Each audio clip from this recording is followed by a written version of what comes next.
Bapak Ibu Saudara sekalian dalam keadaan sehat, selalu hidup dalam kasih dan anugerah Tuhan. Pada pagi hari ini kita akan bersama-sama memikirkan sebuah tema, ketakutan dan iman, yang terambil dari Bilangan pasal 13, pasal 14, khususnya kita akan melihat pasal 14, ayat 6 sampai ayat yang ke-9. Sebelum kita membaca firman Tuhan, kembali kita akan bersatu dalam doa. Tuhan Bapa di surga, kami serahkan waktu ini ke dalam tangan Tuhan. Kami akan merenungkan sebagian firman Tuhan. Engkau teduhkan hati kami untuk menerima firman Tuhan, dan biarlah firman boleh menguatkan akan iman kami. Firman boleh mengarahkan hidup kami.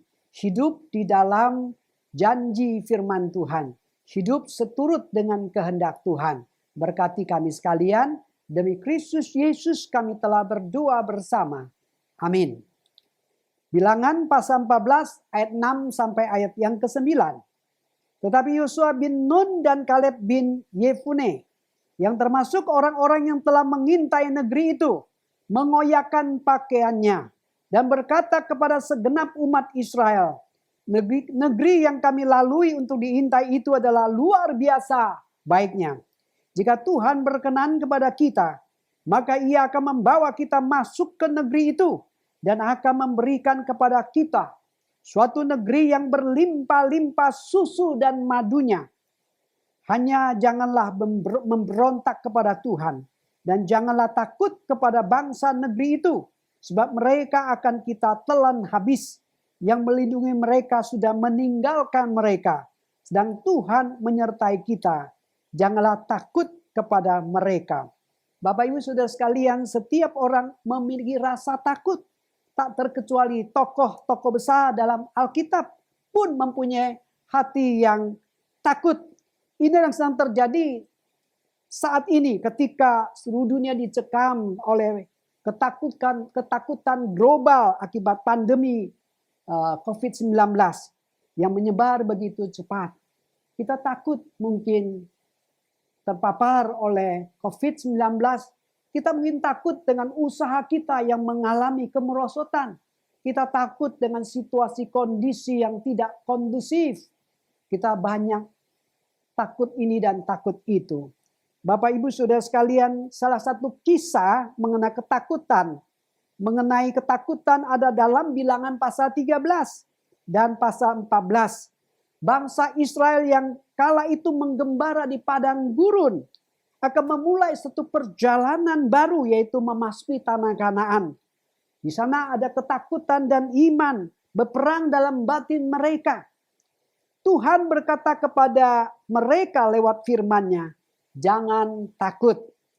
Namun bagaimana cara mengalahkan ketakutan ini? Mari kita lihat secara detail kisah 12 pengintai dari sudut pandang Yosua dan Kaleb, dan 10 pengintai serta bangsa Israel itu sendiri. Bapak Ibu Saudara sekalian, 12 orang dikirim Musa untuk mengintai Kanaan. Tanah yang dikatakan berlimpah dengan susu dan madu. Tanah perjanjian. Mereka bukan orang sembarangan. 12 utusan itu adalah wakil daripada 12 suku. Orang-orang pilihan, orang-orang andalan, orang-orang yang punya kualitas yang baik. Namun dari semua pengintai, 10 orang menyampaikan informasi membuat bangsa itu ketakutan.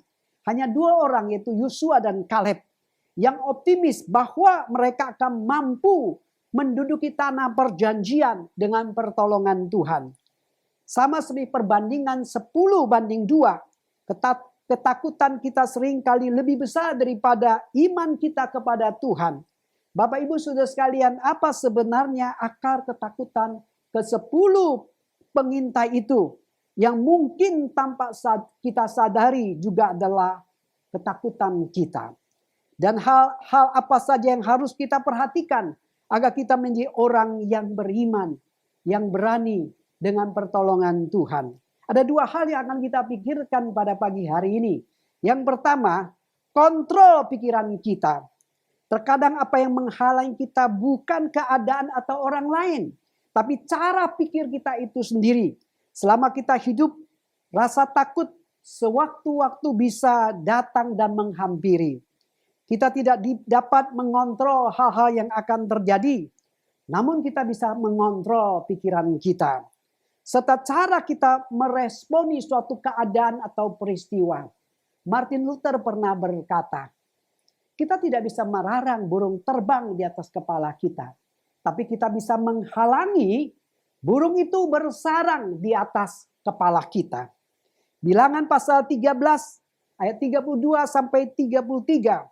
10 pengintai itu menyampaikan kepada orang Israel kabar busuk tentang negeri yang diintai mereka dengan berkata, negeri yang telah kami lalui untuk diintai adalah satu negeri yang memakan penduduknya. Dan semua orang yang kami lihat di sana adalah orang-orang yang tinggi-tinggi perawakannya. Juga kami lihat di sana orang-orang raksasa, orang enak yang berasal dari orang-orang raksasa. Dan kami lihat diri kami seperti belalang. Demikian juga mereka terhadap kami. Dikatakan bahwa 10 pengintai itu menyebarkan kabar busuk bahwa tanah Kanaan didiami oleh orang-orang kanibal. Bapak Ibu Saudara sekalian, apakah itu benar? Bisa jadi kesimpulan itu terbentuk berdasarkan pengamatan mereka. Mungkin saja memang masih ada sekelompok kecil orang-orang yang kanibal di sana. Tapi bukan berarti semua penduduk kota itu demikian. Namun lantaran takut, ke-10 pengintai itu membesar-besarkan fakta.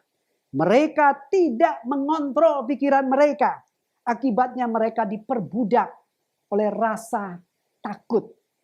Seringkali apa yang membuat kita takut adalah pikiran kita sendiri. Kita menyusun skenario lalu ketakutan dengan hasil imajinasi kita yang melebihi kenyataan atau belum tentu akan terjadi. Pikiran kita membentengi kreativitas dan jalan keluar yang seharusnya bisa kita cari. Bapak Ibu Saudara sekalian, ketakutan pikiran kita bisa menghambat kita untuk melangkah maju ke depan. Dan yang kedua yaitu iman yang berbeda. 12 orang pergi bersama-sama mengintai tanah Kanaan. Tetapi kembali dengan 2 pendapat yang berbeda.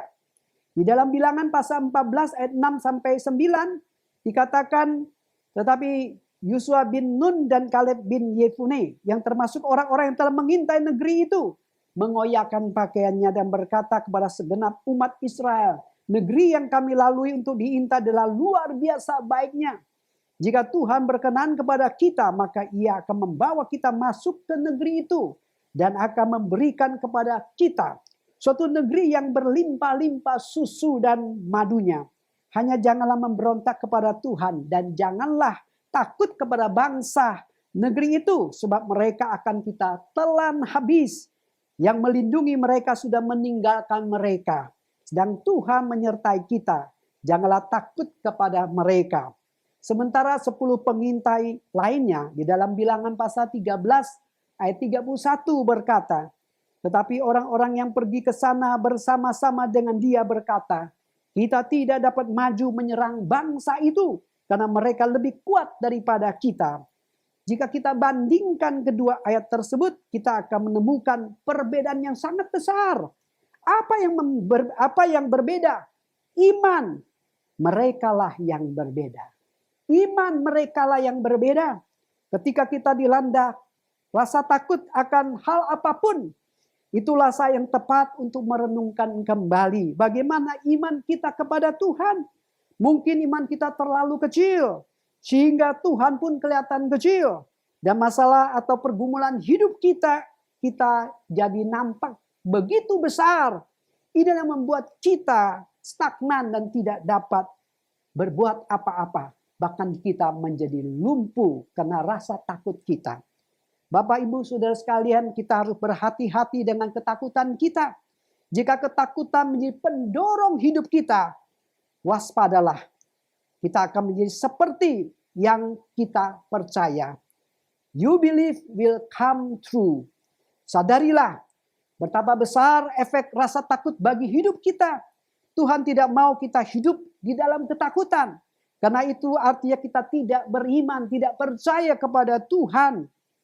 Bisa jadi kita seperti bangsa Israel yang mengaku sebagai umat Allah, mengenal Allah, percaya kepada Allah, tapi tidak percaya pada keagungan kebesarannya, tidak tunduk pada firman-Nya, justru tunduk kepada ketakutan mereka. Hasilnya saudara sekalian, Tuhan membuat satu generasi bangsa itu lenyap di padang gurun dalam kurun waktu 40 tahun. Dari angkatan itu yang akhirnya sampai ke tanah Kanaan, hanya Yosua dan Kaleb. Iman Yosua dan Kaleb itulah yang membuat keduanya win the ticket untuk masuk ke tanah perjanjian.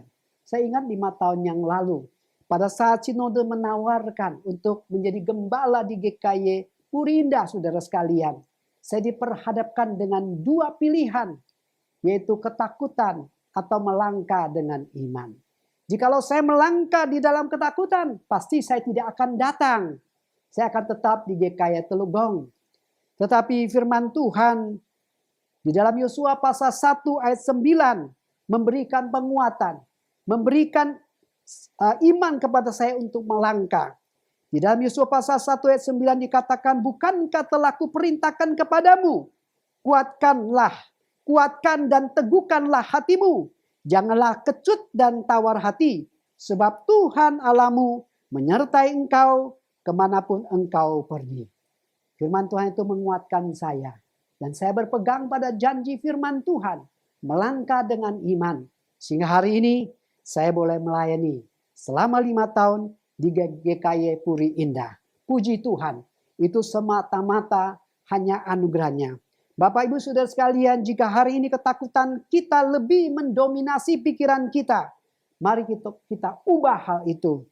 Gantikan isi pikiran kita dengan hal-hal yang positif. Isi dengan firman Tuhan, isi dengan janji-janji Tuhan, dan jadilah berani. Mari kita melangkah dengan iman seperti Yosua dan Kaleb. Melangkah dengan iman itu berarti melangkah bersama dengan Tuhan. Kiranya Tuhan memberkati Bapak Ibu Saudara sekalian. Amin. Mari kita kembali, kita tunduk kepala, kita bersatu dalam doa. Bapa di surga, terima kasih sudah memimpin, memberkati renungan pagi. Kami kembali diingatkan untuk beriman kepada Tuhan. Di tengah-tengah dunia yang penuh kekhawatiran, penuh masalah, penuh ketakutan, biarlah kami memandang kepada Tuhan. Tuhan lebih besar dari segala masalah, dari segala ketakutan.